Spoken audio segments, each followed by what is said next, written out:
Bismillahirrahmanirrahim. Assalamualaikum warahmatullahi wabarakatuh. Baik, pada mata kuliah Biostatistik Deskriptif dan Inferensial, kita akan masuk ke topik selanjutnya, yaitu tendensi sentral dan variasi. Sebelumnya, perkenalkan, nama saya Linda Suwarni.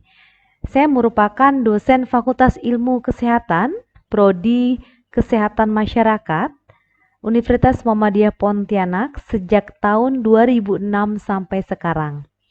Riwayat pendidikan saya, dulu saya S1 di FKM Undip, lulus tahun 2005 dengan mengambil peminatan Biostatistik dan Kependudukan, kemudian S2 di Promosi Kesehatan Undip, lulus tahun 2009, dan S3 di Fakultas Ilmu Kedokteran dan Kesehatan, lulus tahun 2016. Salam kenal buat semuanya. Baik, kita langsung ke tema selanjutnya, yaitu tentang tendensi sentral.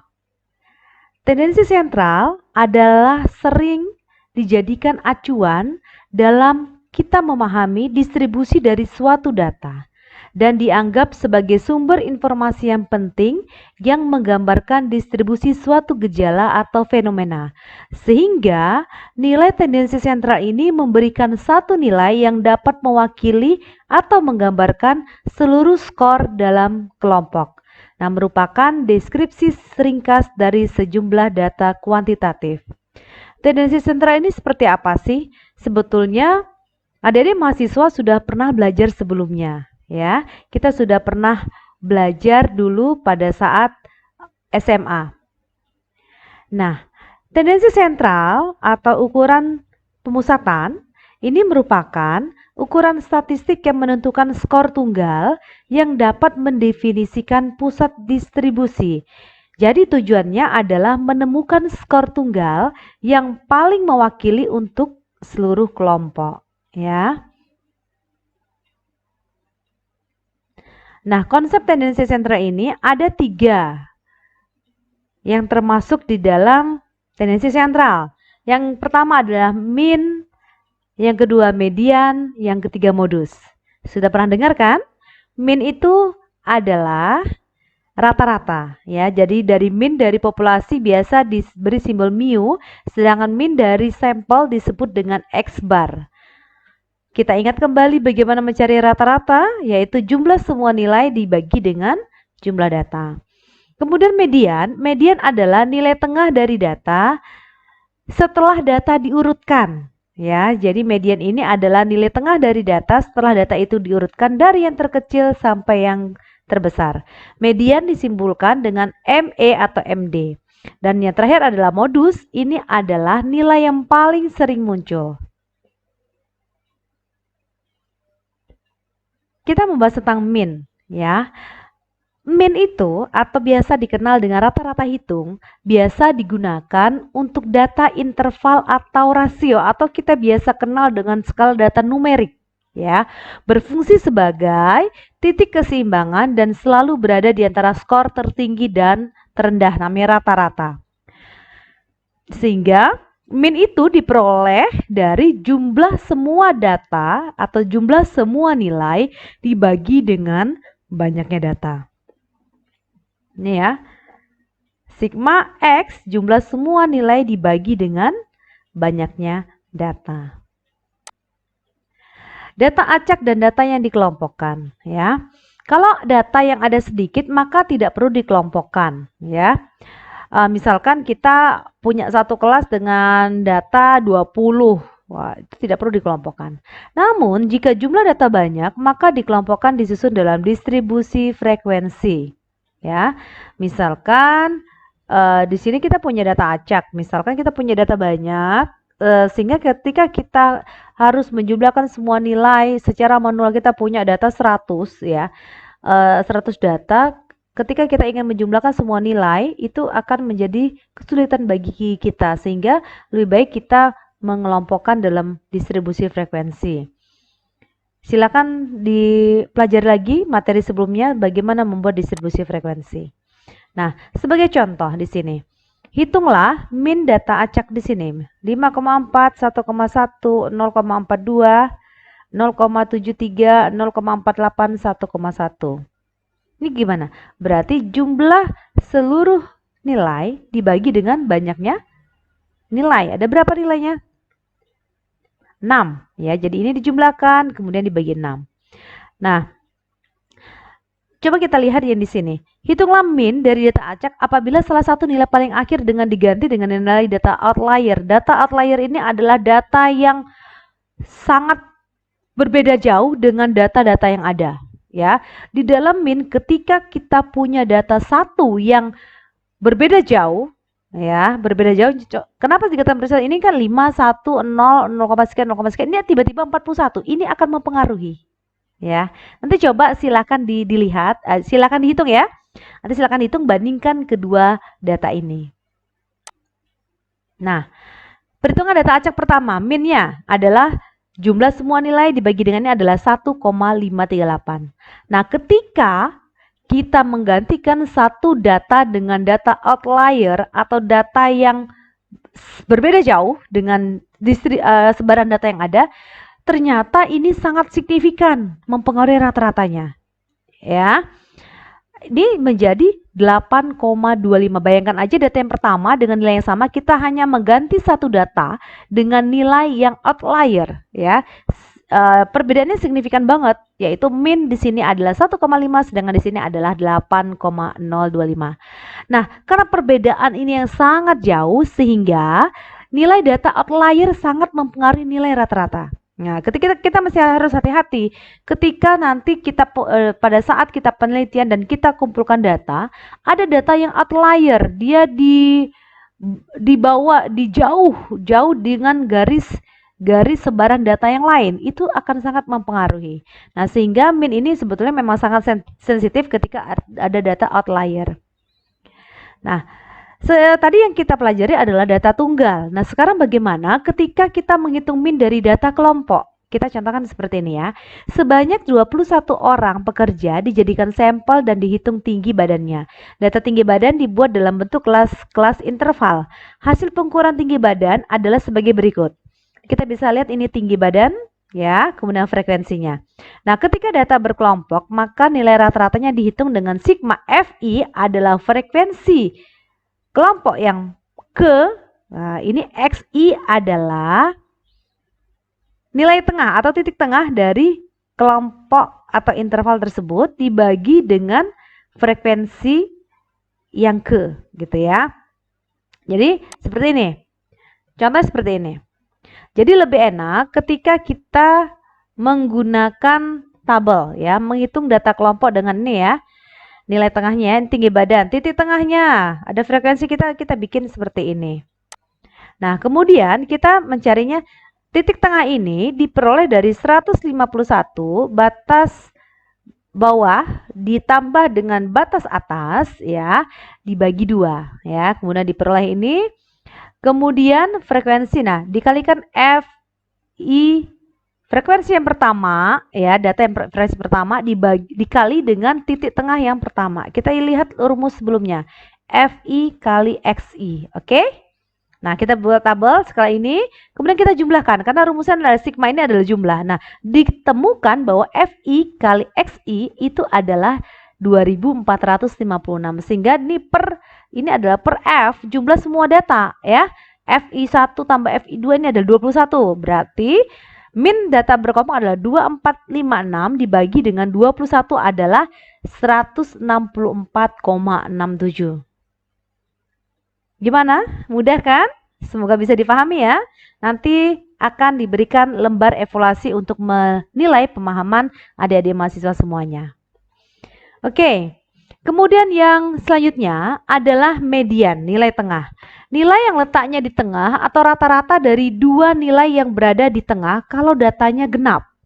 Ya, kalau datanya genap, dia nilainya adalah di tengah-tengah. Ya, setelah data tersebut diurutkan dengan besar kecilnya. Ya, misal gini, jika data ganjil ya, kita 6, 7, 10, 11, 14. Di sini adalah kita ada 5. Cari nilai mediannya, itu adalah kita urutkan data. Ya, 6, 7, 10, 11, 14 sudah ya. Nilai mediannya nilai tengah-tengah yang membagi sisi kanan dan sisi kiri sama. Berarti kok ini adalah nilai yang ke 10. Cara-carinya adalah ketika ganjil n plus 1 dibagi 2. Berarti jumlah data 5 tambah 1 6 bagi 2 adalah 3. Berarti urutan data ketiga. Kita urutan 1, kedua, ketiga. Ini 10 ya. Ataupun kalau masih kecil kita mudah nih. Oh ini 5 yang membagi sisi kanan kiri sama. Oh angka 10. Ketika kita 10 jadikan nilai median, kiri 2, kanan 2. Oh dia adalah nilai median. Oke, nah tapi bagaimana jika datanya genap? Ya, di sini ya 4, 6, 9, 10, 11, 18. Ini sudah diurutkan, kemudian dicari nilai mediannya. Di sini kita bisa lihat di sini ya 1, 2, 3, 4, 5, 6. N plus 1 dibagi 2, N plus 1 bagi 2, 3,5 ya, 1, 2, 3 ya. 3,5 ini kan tidak bisa ya datanya, berarti data 3 dan ke-4. Kita ambil 3 dan ke-4 ya. Di sini adalah 9 dan 10 sehingga kita jumlahkan ya angka yang posisi ke-3 dan ke-4 yaitu 9 tambah 10 dibagi 2. Jadi nilai tengahnya mediannya adalah 9,5. Nah, bagaimana jika data berkelompok? Ya, ini median ya. Di sini adalah batas bawah nilai median. Batas bawah median, kemudian jumlah data dibagi 2, dikurangi dengan frekuensi kumulatif data di bawah kelas median. Data di bawah kelas median, kemudian dibagi dengan frekuensi ya, dan dikalikan dengan panjang interval kelas. Contohnya seperti ini ya. Sebelum menggunakan rumus, terlebih dahulu dibuat tabel untuk menghitung frekuensi kumulatif data. Ya, kita punya data seperti ini ya. Ini frekuensi kumulatif data. Nah, kita lihat lagi rumusnya seperti ini ya. Oke. Nah,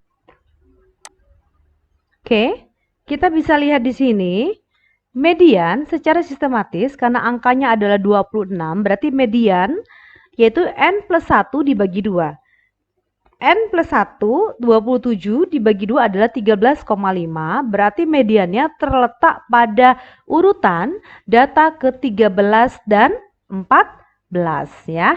Kita lihat di sini, ini angka kan 1 sampai 3 kan? Udah urutan besar ke kecil, 1 sampai 3, kemudian 3 sampai 5. 5 kemudian 6 sampai 10 ya. 6 sampai 10 di sini adalah 11 sampai 15 sehingga data urutan 13 dan 14 terletak di posisi kelas 61 sampai 65 ya. Semoga dipahami ya. Nah, kemudian frekuensinya adalah di frekuensi kelas sebelum kelas median itu adalah 3 tambah 2 tambah 4 sebelum kelas median yaitu 9 ya. 9. Kemudian jumlah frekuensi kelas mediannya 5 dan panjang kelas intervalnya adalah di sini. Batas ini panjang kelas ini berapa? Adalah 5 ya.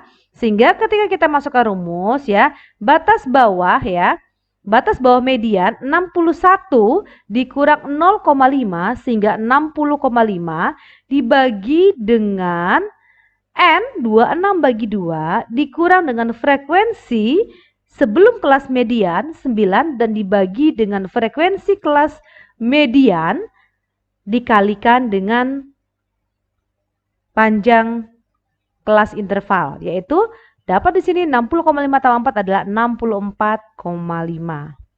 Gimana? Mudah kan? Nanti kita latihan soal. Oke, sekarang modus. Modus adalah merupakan sifat yang banyak terjadi ya, yang paling sering muncul ya.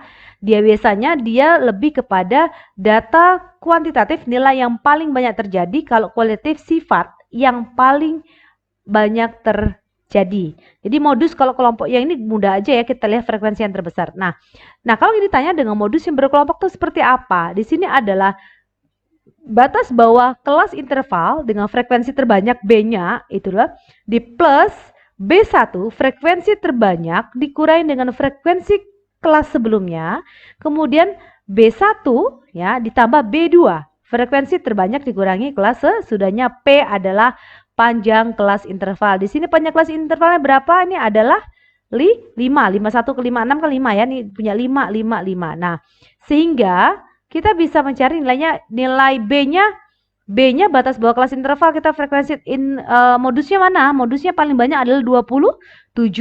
Sehingga batas bawah kelas interval itu adalah 66 kurang 0,5 sama dengan 65,5 ya. Nah, ini ya. Kemudian kita lihat B1 adalah ya, B1 frekuensi terbanyak 27 kurang 14 ya, 27 kurang 14, kemudian 27 dikurang 21 kelas setelah kelas modus ya. Nah, kita dapat hasilnya adalah 68,92. Gimana, mudah kan? Ya, nanti tinggal dibedakan kalau data tunggal itu relatif kita masih ini, cuman kita perlu hati-hati ketika itu adalah data berkelompok. Nah, ini adalah hubungan kalau kita lihat dari kurva ya. Bila nilai min, median, modus satu sama, itu adalah membentuk simetris ya. Dia mode kayak lonceng. Nah, ketika dia tidak, apakah miring ke condong ke kiri ke kanan, nanti tergantung pada nilainya. Oke, sekarang pengukuran penyimpangan. Penyimpangan atau dispersi adalah pergerakan dari nilai observasi terhadap nilai rata-ratanya. Jadi makin besar variasi nilai, makin kurang representatif rata-rata distribusinya ya. Ini adalah salah satu contoh untuk mengetahui seberapa besar penyimpangan data dengan nilai rata-rata hitungnya. Misal mahasiswa A variasi nilai dari 50 sampai 65 dengan rata-rata 60 ya. Oke. Nah, varian adalah ukuran variasi yang menunjukkan seberapa jauh data tersebar dari min rata-ratanya. Rumus varian ini seperti ini ya, bisa dia pakai ini ya. Bisa menggunakan simbol ini ataupun ini, beda-beda buku nanti ya. Ini adalah ini sama ya. Enggak gitu, XI ya dikuadratkan dikurang dengan XI1 ya dikurang dengan rata-ratanya. Nah, simpangan baku merupakan salah satu teknik statistik yang sering kali digunakan dalam menjelaskan homogenitas sebuah kelompok. Simpangan baku ini adalah nilai statistik yang sering menentukan mengenai bagaimana sebaran data dalam sampel serta seberapa dekat titik data individu ke min atau nilai rata-ratanya. Rumusnya akar dari varian ya. Oke, kita contohkan seperti ini. Parianto menjadikan tinggi badan 10 siswa dijadikan sebagai sampel. Nah, datanya seperti ini. Maka hitunglah simpangan baku berdasarkan soal di atas. Nah, ini kita bawa jumlah datanya adalah 10 ya. Kita bisa dengan XI kuadrat ya. Ini X yang ke-1 dikuadratkan semua kita jumlahkan. Sehingga kita masukkan ke dalam untuk sigma XI kuadrat adalah 1701 dikuadrat adalah 289.613 ya. Oke, kemudian mari kita masukkan rumusnya seperti ini sehingga diperoleh ya. Di sini ada variannya ada 30,32 karena simpangan baku itu kuadrat ya, karena diakarkan jadi 5,51. Nah, keragaman data juga ada range. Range itu adalah rentang nilai tertinggi. Jadi tinggal kurangnya aja nilai tertinggi dikurangi nilai terendah ya. Varians dihitung dengan untuk data populasi ya. Ketika dia datanya berkelompok, XI dikurangi dengan rata-ratanya. Nilai X yang pertama dikurangi dengan rata-rata dikuadratkan kemudian dibagi dengan jumlah populasi. Sedangkan bedanya dengan sampel dia adalah jumlah N-nya dikurang 1. Nah, ukuran keberagaman data kita bisa lihat di sini. Misalkan kasusnya seperti ini. Pembandingan harga kopi dalam 200 gram di 4 toko kelontong yang dipilih secara asak menunjukkan kenaikan dari harga bulan sebelumnya sebesar 12, 15, 17, dan 20 rupiah. Hitunglah ragam contoh kenaikan harga kopi tersebut. Nah, nilai tengah contoh kita diperhitungkan seperti ini ya. XI ya berarti kan X yang 1, 2, 3, 4 dijumlahkan semua kita cari rata-ratanya ya adalah 16. Oke. Oke, kemudian keragaman data di sini nanti bisa kita lihat di sini XI ya. XI yang pertama itu adalah 12 ya, 12 dikurangi 16 yaitu minus 4 kuadrat ya. Jadi X sangat 1 dikurang dengan rata-ratanya ini dapat sehingga didapat nilai 11,33. Oke, ukuran keberagaman data dengan menggunakan kuadrat simpangan untuk menghitung ragam baik populasi maupun contoh ini adalah sampel, kita memperoleh suatu besaran dengan satuan yang sama dengan kuadrat satuan semula ya. Sehingga ukuran yang kita peroleh itu akar dari itu adalah simpangan baku atau dikenal dengan standar deviasi.